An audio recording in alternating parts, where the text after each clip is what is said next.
बहुत दिनों के बाद मोल्टेक पैकेजिंग के बारे में हम लोग डिस्कस कर रहे हैं। इसमें मेरी होल्डिंग है फॉर योर काइंड इन्फॉर्मेशन, और लास्ट सेशन में देख सकते हैं अराउंड 10% की तेज़ी थी इसमें। क्यों थी तेज़ी? अगर इसके चार्ट में आएंगे तो यहाँ पे मैंने टेलीग्राम में और किसी वीडियो में भी बताया था कि जो मेरा लोएस्ट पॉसिबल जो इसमें लेवल होगा, एंट्री लेवल होगा, वो होगा 690 रुपीज़ का। और ये 690 रुपीज़ के ही थोड़ा सा नीचे जाके अभी जंप लिया है। और जो इसका लास्ट मंथ का मंथली एसआईपी लेवल था उसको भी इसने हिट किया। अक्टूबर का जो था उसको भी इसने हिट किया। तो मैंने अक्टूबर वाला फिलहाल इग्नोर किया हुआ, लेकिन जो लोएस्ट पॉसिबल मेरा एवरेजिंग लेवल था वो 690 के नीचे ही बन रहा था।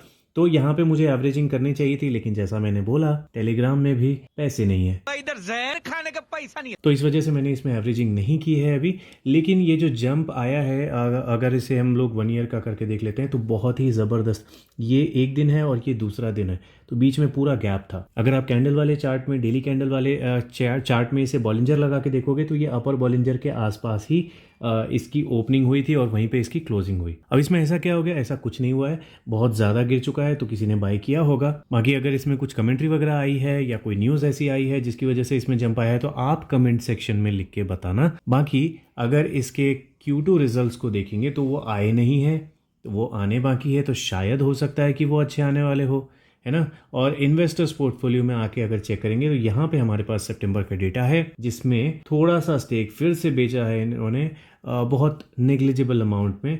FII ने भी बेचा है अच्छे खासे अमाउंट में, और DII ने इसमें कंटिन्यूसली बाइंग जारी रखी है। तो हमारे म्यूचुअल फंड वाले इसमें बुलिश हैं, बाकी जो FII वाले हैं वो इसमें बेयरिश है। तो चलिए, अब सब कुछ देख लिया हमने, तो फाइनली अभी मैंने लोएस्ट पॉसिबल लेवल तो बता दिया। ये क्या था लोएस्ट पॉसिबल? मतलब ईयरली लोएस्ट पॉसिबल, मतलब इस साल में इसके नीचे 690 के नीचे में अगर ये कितना भी नीचे जाए तो मैं इसमें एवरेजिंग नहीं करूंगा। ये मेरा खुद का रूल है, पुराने व्यूअर्स जो हैं उनको पता होगा। अब अगर इसका PE रेशियो देखते हैं तो EPS गिर रहे हैं, मतलब ऑब्वियसली प्रॉफिट्स गिर रहे हैं, और इसका मीडियन यहाँ पर है और उससे थोड़ा ऊपर इसका PE चल रहा है। इनफैक्ट अगर इसको 3 साल या 5 साल का भी करके देखेंगे तो हमको ये 3 साल 5 साल वाले में हमको मीडियन के नीचे इसका PE दिख रहा है, लेकिन EPS हमारे बढ़ते हुए होने चाहिए। तो इस बार जो इसके रिजल्ट्स आएंगे सितंबर के, वो अगर बहुत अच्छे आते हैं तो इसमें बाइंग की जा सकती है। अगर वो ख़राब आते हैं तो हो सकता है इसकी और पिटाई हो जाए। फिर अगले साल कभी मैं इसको दोबारा से जज करूँगा।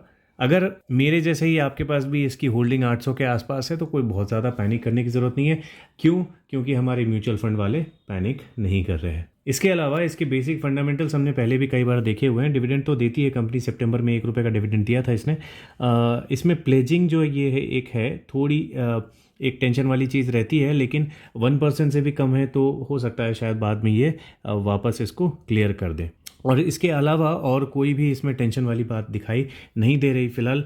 आगे अगर इसमें प्रोमोटर्स की सेलिंग कंटिन्यूसली चलती रहती है और वो अगर पब्लिक के पास जाती है तो हमको थोड़ी टेंशन लेनी चाहिए, लेकिन लॉन्ग रन में अगर देखेंगे तो यहाँ से पब्लिक की जो होल्डिंग है वो कम ही हुई है, जो कि मेरे लिए टेंशन फ्री वाली बात है। ठीक है, लेवल्स वगैरह हमने डिस्कस कर लिए। कुछ और पॉइंट्स अगर आप चाहते हो डिस्कस करना तो कमेंट सेक्शन में लिख के बता सकते हो।